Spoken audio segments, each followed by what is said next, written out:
सायरा आणि अनिशने love marriage केलं होतं. सायरा दिसायला खूपच सुंदर होती. लग्नाला 2 वर्ष झाले पण अजून सायराला मूल झालं नाही. अनिश आणि सायराचे रोज भांडण होत होते.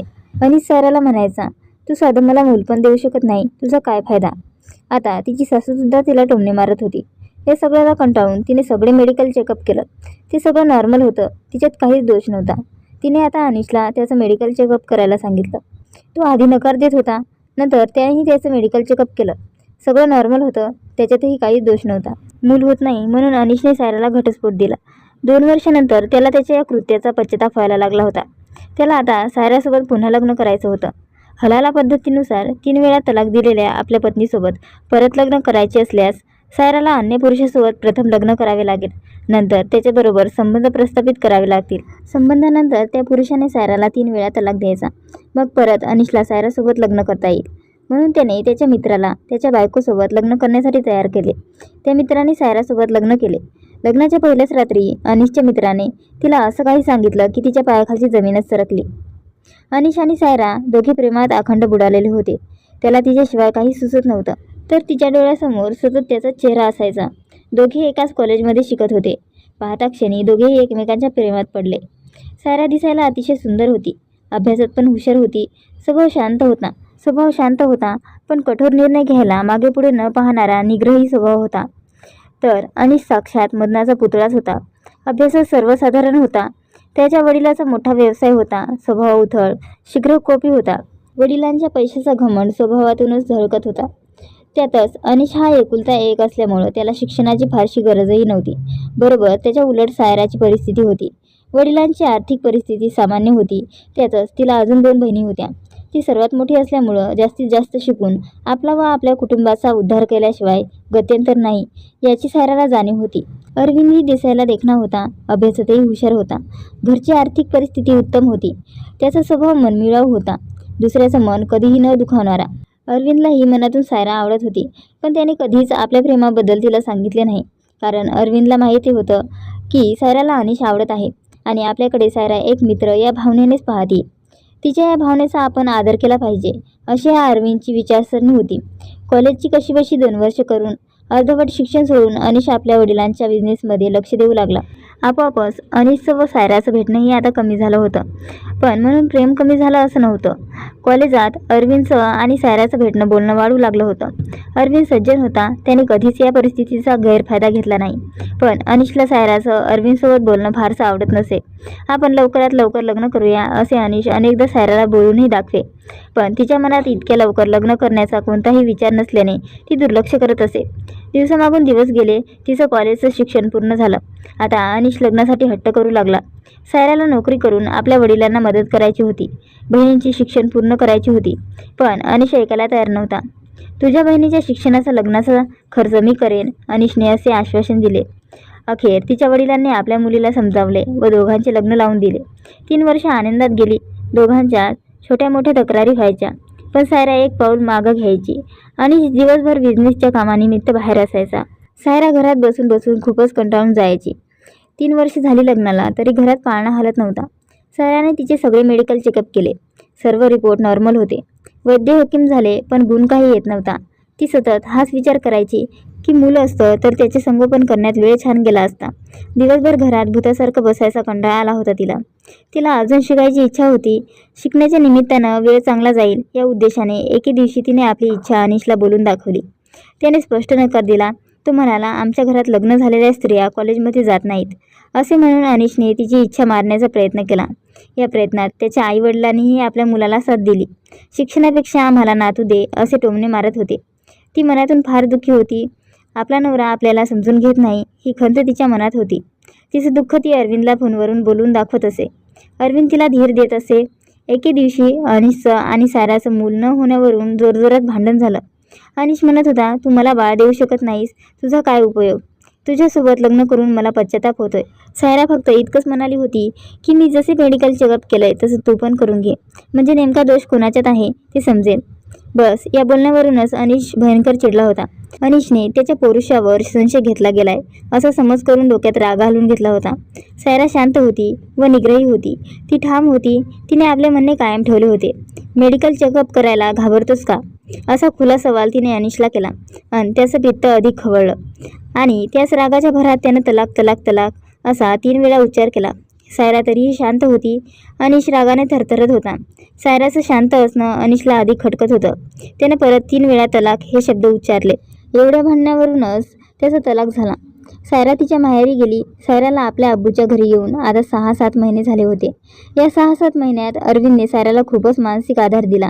एकदा दोनदा अरविंद अनिशला भेटून आला. त्याला समजावण्याचा प्रयत्नही केला. पण अनिशच्या पौरुषाबाबत सायराने केलेला सवाल स्वीकारण्याची मानसिक तयारी नसल्याने अथवा सायराचा प्रश्न खरा ठरला तर या भीतीने अनिशने अरविंदला आल्यापावली परत पाठवलं. तरी अरविंदने अनिशला समजावण्याचे प्रयत्न सुरूच ठेवले. अखेर अरविंदच्या प्रयत्नाला म्हणा किंवा सायराच्या अनुपस्थितीचं दुःख होत असल्याने म्हणा अनिश स्वतःचे मेडिकल चेकअप करायला तयार झाला. तो अरविंदसोबत जाऊन डॉक्टरांना भेटला. सर्व तपासणी केल्या. रिपोर्ट्स आले. सर्व रिपोर्ट्स नॉर्मल होते. अनिशच्या मनातील भीती संपली होती. आता त्याला आपल्या कृत्याचा पश्चाताप होऊ लागला. माझी सायरा सायरा करून हळूहळू लागला. हलाला हा एकमेव मार्ग आहे ज्याने परत सायरासोबत तुला लग्न करता येईल, इस्लामी गुरूंनी अनिशला सांगितले. हलाला म्हणजे 3 वेळा तलाक दिलेल्या आपल्या पत्नीसोबत परत लग्न करायचे असल्यास सायराला अन्य पुरुषासोबत प्रथम लग्न करावे लागेल. नंतर त्याच्याबरोबर संबंध प्रस्थापित करावे लागतील. संबंधानंतर त्या पुरुषाने सायराला 3 वेळा तलाक द्यायचा. मग परत अनिशला सायरासोबत लग्न करता येईल. अनिशला प्रश्न पडला की कुणाला सायरासोबत लग्न करायला लावावे. लग्न केल्यानंतर त्या माणसाने शरीर संबंधानंतर सायराला तलाक द्यायला हवा. इतक्या सुंदर सायराला पाहून त्याने तलाक द्यायला नकार दिला तर हा प्रश्न अनिशला सतावत होता. हलाला होण्यास सायरा राजी होईल का हाही प्रश्न होता. तुझ्याशिवाय माझा दुसऱ्या कोणावरही विश्वास नाही. तेव्हा तुलाच एका रात्रीपुरता सायराचा पती व्हावा लागेल. तू जर हो म्हणालास तर सायराही कदाचित हलाला करून घेण्यास तयार होईल. तू आमचा खरा मित्र आहेस. नाना प्रकारे अनिश अरविंदला विनवत होता. खरं तर अरविंदचे पूर्वीपासूनच सायरावर निस्वार्थ मनस्वी प्रेम होतं. अनिशने सायरासमोर आपल्या प्रेमाचा विचार करण्याची गळ घातली. अनिशने सायराची माफी मागितली. मी नाक घासतो असेही अनिश सायराला म्हटला. पण मला नाही म्हणू नकोस. अरविंद आपल्या दोघांचाही चांगला मित्र आहे. माझाच नाही तर तुझाही त्याच्यावर विश्वास आहे. तो आपल्याला मदत करायला तयार आहे. तू फक्त हो म्हण. अरविंद एका रात्रीपुरता लग्न करायला तयार झाला. यावर सायराचा विश्वासच बसत नव्हता. अरविंदला प्रथम इस्लाम धर्म स्वीकारावा लागेल. त्यानंतर त्याचं लग्न सायराबरोबर लावता येईल. मुल्लांनी अनिशला स्पष्ट सांगितले होते. अरविंद धर्म बदलण्यासाठी तयार झाला. सर्व विधी पार पडले. अरविंदचे नाव अरबाज ठेवण्यात आले. अरविंदच्या घरच्यांनी अरविंदशी संबंध तोडले. मुलांनी अरबाज आणि सायराचे लग्न लावले. अनिशने एका हॉटेलची रूम बुक केली होती. अनिश दोघांना तिथे सोडून आला. निघताना अनिशच्या डोळ्यात पाणी होते. त्याने अरबाजचा हात घट्ट धरला. सायराच्या नजरेला नजर न मिळवता अनिश तिथून निघून गेला. अरविंद सायराला म्हणाला, सायरा मला माहीत आहे तुझे अनिशवर मनापासून प्रेम आहे. केवळ नाईलाजाने तू माझ्याशी लग्नाला तयार झालीस. सायरा काहीच बोलली नाही. खोलीत बराच वेळ शांतता होती. अरविंद खरं खरं सांग, मी तुला आवडते ना? तुझं माझ्यावर प्रेम आहे ना? सायरा अरविंदला विचारत होती. होय सायरा, तू माझं पहिलं व अखेरचं प्रेम होतीस आणि मरेपर्यंत राहणार आहेस. तुला वाटलं असेल की मी तुझ्या परिस्थितीचा फायदा घेण्यासाठी, एका रात्रीसाठी का होईना, आपली अतृप्त इच्छा पूर्ण करण्यासाठी, तुझं शरीर सुख घेण्यासाठी तुझ्याशी लग्न केलंय. विश्वास ठेव, एकदाही माझ्या मनात असले विचार आले नाहीत. मी लग्न केलं कारण तुला परपुरुषासोबत जबरदस्तीने शरीर संबंध ठेवायला लावू नयेत म्हणून. उद्या सकाळी आपण आपले संबंध झाले असे समाजाला खोटं सांगायचं. नंतर तुला मी तलाक देणार. मग तू परत आनंदाने अनिशबरोबर संसार कर. माझ्या शुभेच्छा कायम तुझ्यासोबत आहेत. अरबाजने तलाक दिल्यावर परत अनिश व सायराचे लग्न झाले. अरबाजने परत आपल्या धर्मात प्रवेश घेतला. परत एकदा अरविंद नाव धारण केलं. अनिशच्या डोक्यातून सायराने अरविंदसोबत घालवलेली रात्र काही केल्या जात नव्हती. अरविंदला शब्द दिल्याने सायरा अनिशला त्या रात्री नेमके काय घडलं ते सांगू शकत नव्हती आणि जरी सांगितले असते तरी अनिशला कधीच पटले नसते. असंच 1 वर्ष गेलं. अनिशचं मन खात होतं. अनिशला दारूच्या व्यसनाने घेरलं. परत सायरा व अनिशमध्ये खटके उडायला लागले. अजूनही सायराला मूल झालेलं नव्हतं. माझ्यामध्ये काहीच दोष नाही. तूच वांझोटी आहेस. माझ्यात काहीच दोष नाही. मी वांझोटी नाही.